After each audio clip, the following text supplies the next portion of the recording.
الحمد للہ رب العالمین والصلاة والسلام علی سید الانبیاء والمرسلین اما بعد فاعوذ باللہ من الشیطان الرجیم بسم اللہ الرحمن الرحیم لوگ آئے مسکراتے ہم اسیروں کی طرف، خرمنِ عصیاں پہ اب بجلی گراتے جائیں گے۔ وسعتیں دی ہیں خدا نے دامن محبوب کو، جرم کھلتے جائیں گے اور وہ چھپاتے جائیں گے۔ نبی کریم رؤوف الرحیم صلی اللہ علیہ وآلہ وسلم نے ارشاد فرمایا، قیامت کے دن عرش الہی کے سوا کوئی سایہ نہ ہوگا، اور تین قسم کے لوگ اللہ کے عرش کے سائے میں ہوں گے۔ نمبر ایک، میرے کسی امتی کی پریشانی کو دور کرنے والا۔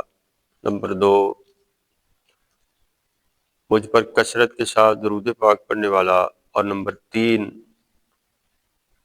میری سنت کو زندہ کرنے والا۔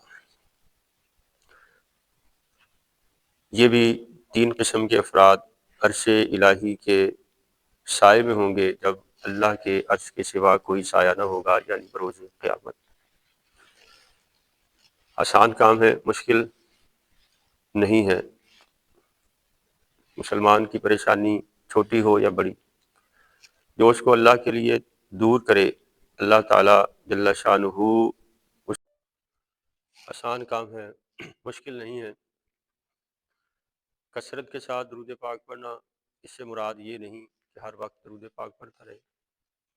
ہاں، جتنا زیادہ پڑھے اتنا زیادہ فائدہ ہے، لیکن بعض علماء 100 مرتبہ پڑھنے والے کو، بعض 300 دفعہ پڑھنے والے کو، بعض 500 دفعہ پڑھنے والے کو بھی کثرت کے ساتھ درود پاک پڑھنے والوں میں شمار کرتے ہیں۔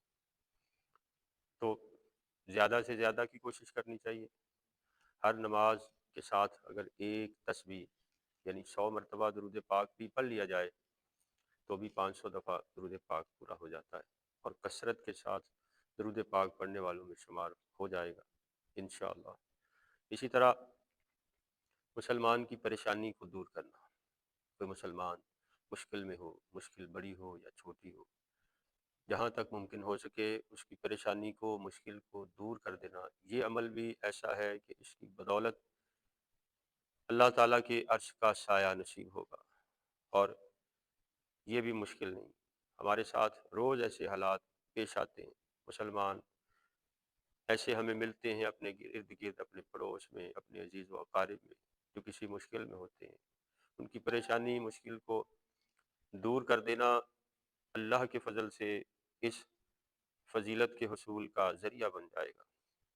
اسی طرح سے نبی کریم صلی اللہ علیہ وآلہ وسلم کی سنت کو زندہ کرنا، نبی کریم صلی اللہ علیہ وسلم کی سنت کو زندہ کرنا، اس کا ایک معنی تو یہ ہے کہ حضور کی جن سنتوں پر عمل نہیں کیا جاتا، یعنی مٹی ہوئی سنتیں، ان کو زندہ کرنا، اور رسول اللہ صلی اللہ علیہ وسلم کی سنت پر عمل پیرا ہونا۔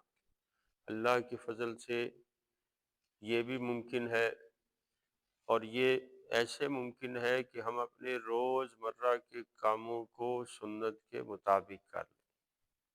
کھانا کھائیں سنت کے مطابق، پانی پئیں سنت کے مطابق، لباس پہنیں اتاریں سنت کے مطابق، گھر سے نکلیں گھر میں داخل ہوں سنت کے مطابق، بات چیت کریں سنت کے مطابق، لین دین کریں سنت کے مطابق، سوئیں جاگیں، یہ سارے ہمارے جو روز مرہ کے معمولات ہیں، ان میں سنت کو اختیار کر لیا جائے تو اس کی برکتیں انشاءاللہ ہمیں دنیا اور آخرت دونوں میں نصیب ہوں گی، اور قیامت کے دن عرش الہی کا سایہ نصیب ہوگا۔